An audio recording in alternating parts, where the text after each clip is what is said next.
This is James Schofield, and you're listening to Behind the Bottom Line. This is episode 8 of season 7, and today's story is set in a world that's always interested me, the world of the motivational speaker. Have you ever wondered about these people? They turn up at a conference, talk entertainingly or inspiringly or movingly for about 30 minutes, and walk away thousands of euros in their pocket. But after you listen to one of those speeches, however much you might have enjoyed it at the time, do you ever think you've really learned something special that makes it all worthwhile? Well, follow me behind the scenes to meet the people behind the speakers and find out what motivates them. And now just sit back and relax and listen to Catchphrase. And remember what my old sheepdog Billy taught me: who dares wins. There was an explosion of lights, rock music blasted from the speakers, and Jack Paget marched to the front of the stage. He stood smiling, waving left and right, pointing at somebody in the audience, and "Cut!" The music stopped, and Jack looked across the empty auditorium to the projection box where Tony King was watching the rehearsal. "What's wrong, Tony?" he asked, shading his eyes from the spotlights. "How many times have we told you, Jack? Point and give a thumbs up. A thumbs up. What's the problem?" Jack frowned. "But who am I giving it to?" Tony exploded. "For Christ's sake!" he screamed. "Bibi, do your bloody job!" I went on stage with a bottle of water, my heart thumping as it always did when near Jack. As he drank, I explained that the finger point and thumbs up gesture was not meant for anyone specific. Each member of the audience wants the illusion they're your friend, Jack. It makes them feel loved. "Ah," he said sadly. "So I'm faking love now?" He shook his head, and I found myself feeling a little bit more guilty. At that time, I worked for Tony King. He ran an agency called King Speech, which provided top speakers for company conferences. Design thinking, environmentalism, digitalization. As long as the show was entertaining, companies were happy to pay.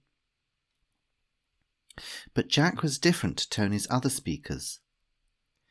They were mostly ex-salesmen, but Jack was originally a sheep farmer that Tony had met by chance on a farm in New Zealand. He was likable, but more importantly, charismatic. Not because he was brilliant, but because he could take funny farming anecdotes and connect them with the topics that companies wanted to hear about. Audiences loved him. When he joined, Tony asked me to look after him, even though I was about to leave the agency. I'd had enough of the phony catchphrases our speakers all used, and I wanted to write a novel. "It's all bullshit, Tony," I'd said. "Who dares wins. When life gives you a lemon, turn it into lemonade. I'm sick of it." "Yes, but Bibi, this guy's special. Coach him for 6 months and I'll give you enough money to write your novel without living off packet soup." But 2 years later, I was still there. You see, I fell in love with Jack. But although he was always nice to me, he never seemed interested in anything more. So I stayed and gradually turned him from a sheep farmer into a corporate motivational guru. He earned good money, but I saw, because I watched him closely, that every cliched catchphrase or cheap presenter's trick that I taught him added a grey hair to his head. This made me feel guilty, but the only alternative was to get him to go back to his sheep. I couldn't do that.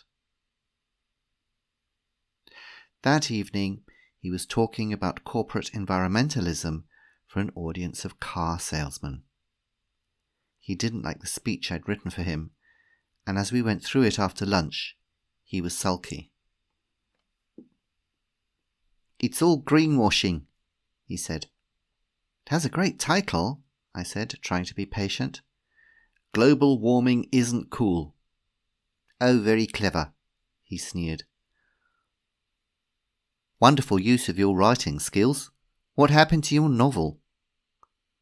I was speechless. "You've got this comfortable life writing stuff you don't believe in," he continued. "I think—" "That's enough," I snapped. "I've wasted 2 years of my life because of you, but after tonight, I'm resigning." "Because of you?" he asked. "How's this my fault?" I paused. I couldn't admit I was crazy about him. "True, it's not your fault," I said, heading for the door. "Forget it." Then I ran away, turned off my mobile phone, and hid in my hotel room. Before the show started, I went down to the projection box to supervise the technical side for the last time. "Music and lights," I said to the technician as Jack walked on to a huge applause. "Thank you. Now, what do you people know about—" "Sheep," he began. Everybody laughed. "Not much?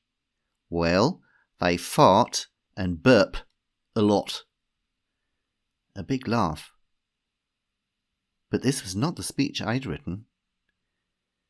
30 litres of methane a day. Now, that's a pretty stinky animal and not good for the planet. Not as bad as your cars, but that's another story." They laughed again. For 2 years, he told people they should only do the things they believe in, he said. But what about himself? "I'm a sheep farmer. How can I talk about cars and the environment when the only thing I really understand is an animal that farts and grows 15 kilos of wool every year? Stick to your knitting, my grandma always said." Well, she was right about part of that, I suppose. The audience loved it. "Anyway, I need to go back to my sheep. But I can't go alone. You see, there's this person I used to work with." He'd wasted 2 years being afraid to tell her how he felt about her, he said. But now he'd upset her and she wouldn't answer his calls. I could feel the technician looking at me. "You see, I've finally got my courage together to visit New Zealand for a holiday. Maybe she could begin the novel she wants to write while I look after my sheep. So, this is my question to you all, and whoever is listening in the projection box at the back. Do you think I should ask her?" The silence of 2,000 people holding their breath filled my ears. Then the technician gave a little sob. "Say something," he said, pointing at a microphone. "I'm begging you." I paused for a moment, then picked it up. "Well," I said to Jack and the audience, "what do you think your old sheepdog Billy would say?"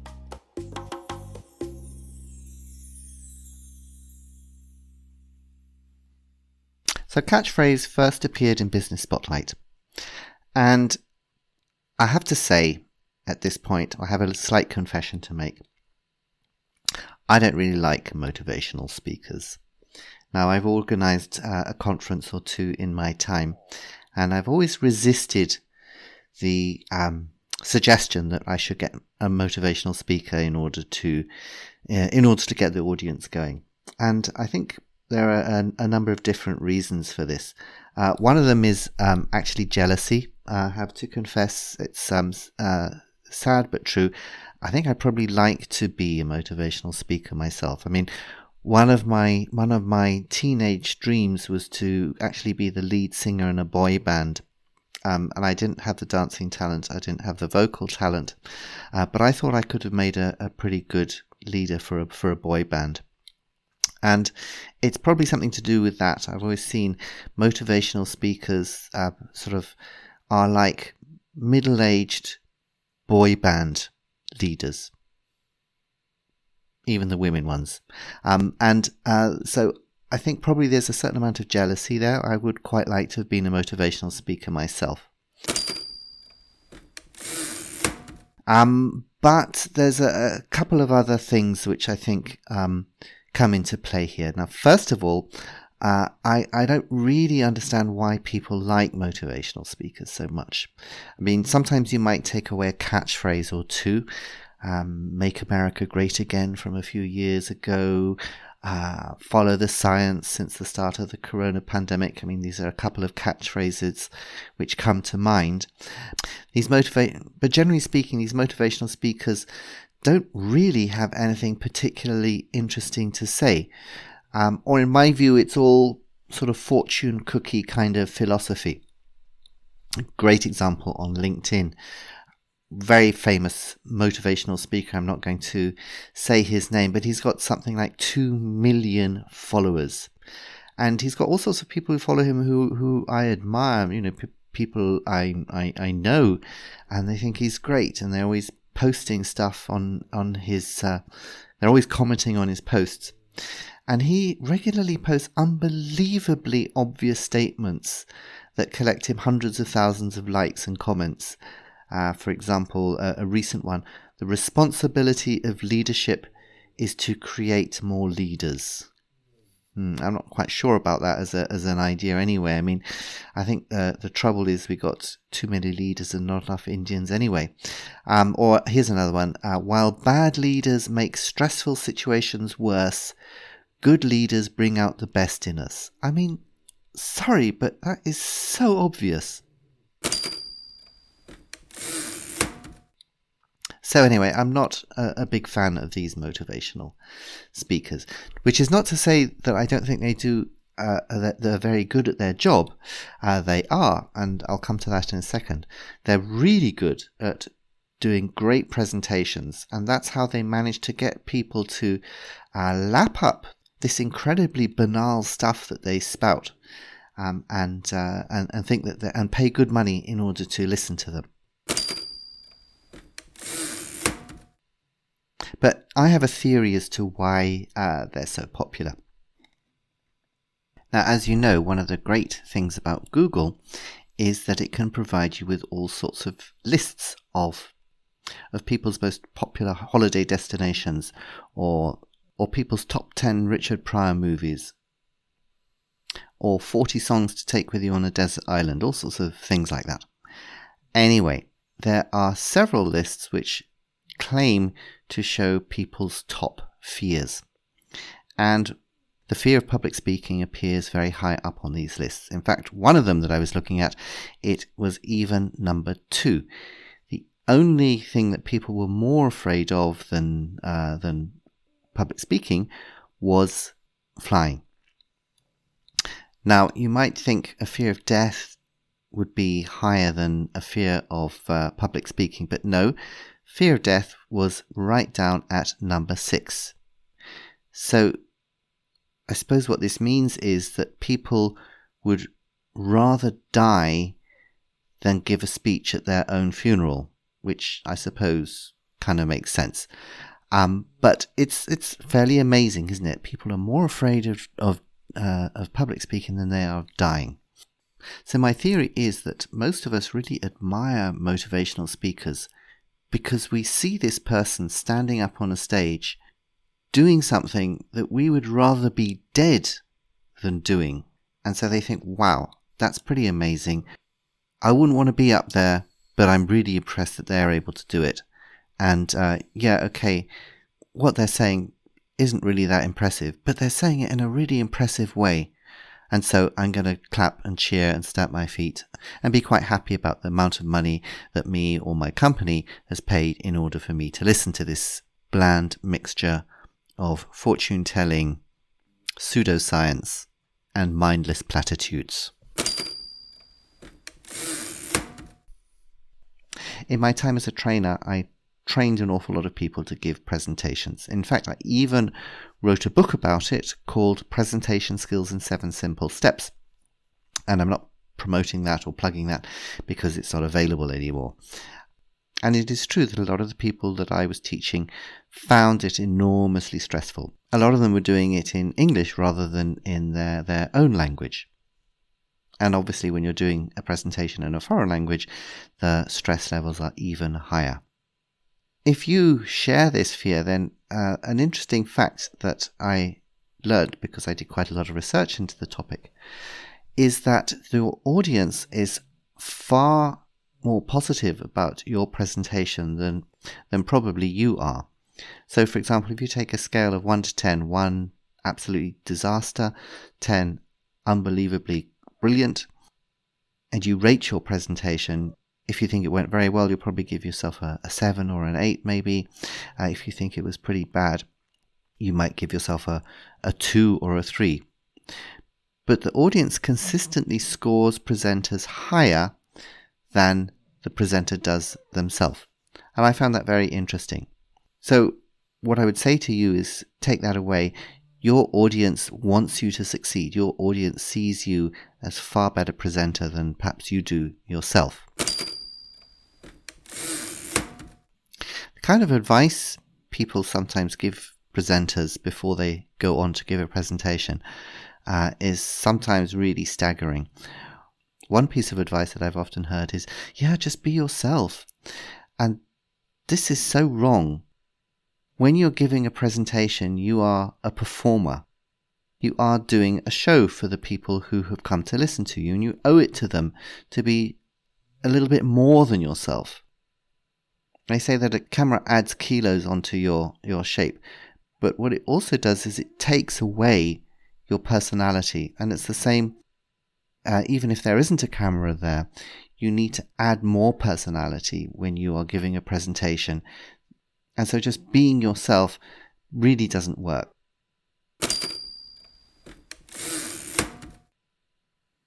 The other crazy piece of advice people often say is, you don't need to be nervous. The audience isn't judging you. Just imagine that they're all sitting there naked in front of you. And I don't know about you, but if I had a whole audience of completely naked people sitting in front of me, unless I was in a nudist colony, I think I would be terrified. So ignore all that advice. Remember, the audience loves you and the audience wants you to succeed.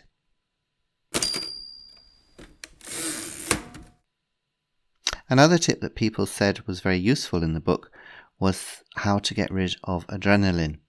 Now, like half an hour before you're giving a presentation, you might be sweating a bit, your throat might be dry, you might be feeling jittery, you might be thinking, I need a coffee. Don't drink the coffee, it's always a mistake. Conference coffee is always a disaster, and you really don't need to add any more stimulants into your system.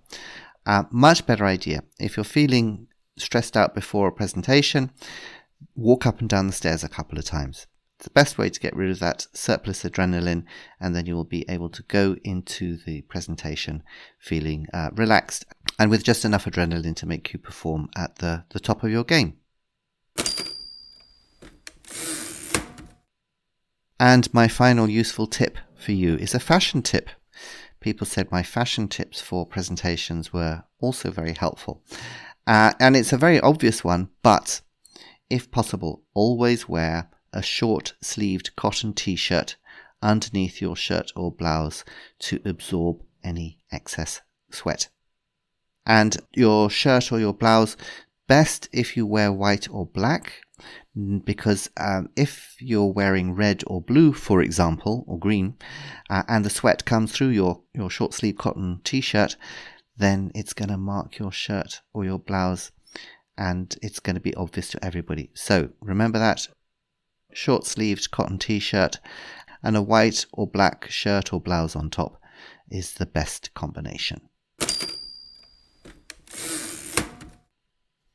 I was also really interested to learn in my course of my research that this gesture that politicians do, point, smile, thumbs up, is completely artificial. It really is designed to build the relationship between the audience and the presenter, because as Bibi says in the story, it's designed to make everybody in the audience feel, oh, the speaker, the politician, the guru up there, they have people here in the audience who they know. And I'm part of this group. I'm part of this group of people who know the expert. It makes all members of the audience feel that they are part of the same community. So my advice to you is, if you see a politician do that, make sure you don't vote for them, because they're total phonies. So I hope you enjoyed this week's episode. Visit my website behindthebottomline.com and leave a review. Tell people what you think of Behind the Bottom Line and this story. And you can do the same on Spotify and Apple if you don't want to go through to the website. Don't forget to tell your friends about this podcast and tell them what you think of it. That way they can belong to this really totally cool, awesome gang as well. And remember, if you want to read each of these season stories on my website, just go to the episode you want to read and you can find there the transcript together with the show notes.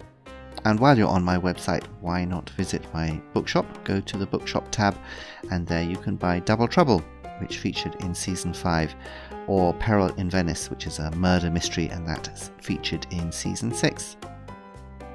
Next week's story is called The Shopping Cart. What does your weekly shopping bill say about you? And more importantly, what does it tell other people about you? And I really hope you'll be back to listen to it. Until then, take care and goodbye.